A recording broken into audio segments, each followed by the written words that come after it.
Albert Einstein once said, everybody's a genius. But if you judge a fish by its ability to climb a tree, it will live its whole life believing that it is stupid.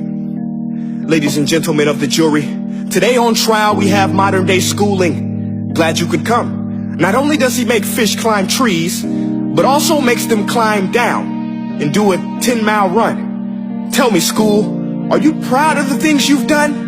Turning millions of people into robots, do you find that fun? Do you realize how many kids relate to that fish?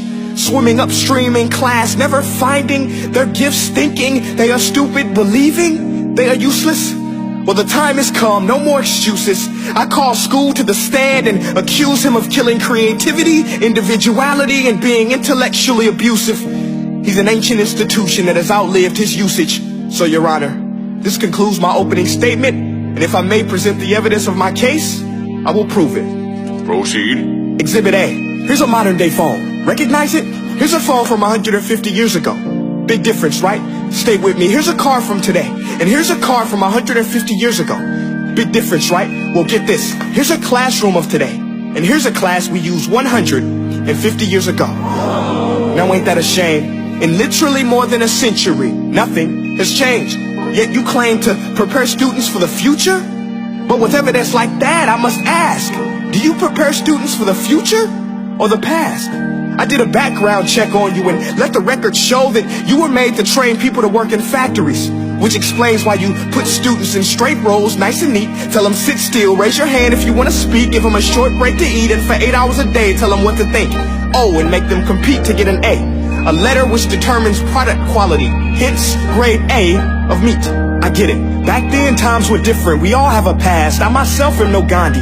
But today, we don't need to make robot zombies. The world has progressed. And now we need people who think creatively, innovatively, critically, independently, with the ability to connect. See, every scientist will tell you that no two brains are the same. And every parent with 2 or more children will confirm that claim. So please explain why you treat students like cookie cutter frames or snapback hats, giving them this one-size-fits-all crap. Watch your language. Sorry, Your Honor, but if a doctor prescribed the exact same medicine to all of his patients, the results will be tragic. So many people will get sick, yet when it comes to school, this is exactly what happens. This educational malpractice, where one teacher stands in front of 20 kids, each one having different strengths, different needs, different gifts, different dreams, and you teach the same thing the same way? That's horrific. Ladies and gentlemen, the defendant should not be acquitted. This may be one of the worst criminal offenses ever to be committed. And let's mention the way you treat your employees. Objection. Overruled. I want to hear this. It's a shame. I mean, teachers have the most important job on the planet, yet they're underpaid? No wonder so many students are short-changed.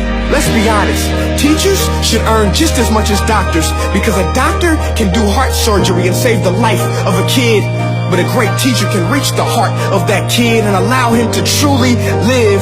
See, teachers are heroes that often get blamed, but they're not the problem. They work in a system without many options or rights. Curriculums are created by policymakers, most of which have never taught a day in their life. Just obsessed with standardized tests. They think bubbling in a multiple choice question will determine success. That's outlandish. In fact, these tests are too cruel to be used and should be abandoned, but don't take my word for it. Take Frederick J. Kelly, the man who invented standardized testing, who said, and I quote, "These tests are too cruel to be used and should be abandoned." Ladies and gentlemen of the jury, if we continue down this road, the results will be lethal. I don't have much faith in school, but I do have faith in people. And if we can customize healthcare, cars, and Facebook pages, then it is our duty to do the same for education, to upgrade it, change it, do away with school spirit, because that's useless. Unless we're working to bring the spirit out of each and every student, that should be our task. No more Common Core. Instead, let's reach the core of every heart in every class. Sure, math is important, but no more than art or dance. Let's give every gift an equal chance. I know this sounds like a dream, but countries like Finland are doing impressive things. They have shorter school days. Teachers make a decent wage. Homework is non-existent, and they focus on collaboration instead of competition. But here's the kicker, boys and girls. Their educational system outperforms every other country in the world. Other places like Singapore are succeeding rapidly. Schools like Montessori, programs like Khan Academy. There is no single solution, but let's get moving. Because while students may be 20% of our population, they are 100% of our future. So let's attend to their dreams, and there's no telling what we can achieve. This is a world in which I believe, a world where fish are no longer forced to climb trees. I'll rest my case.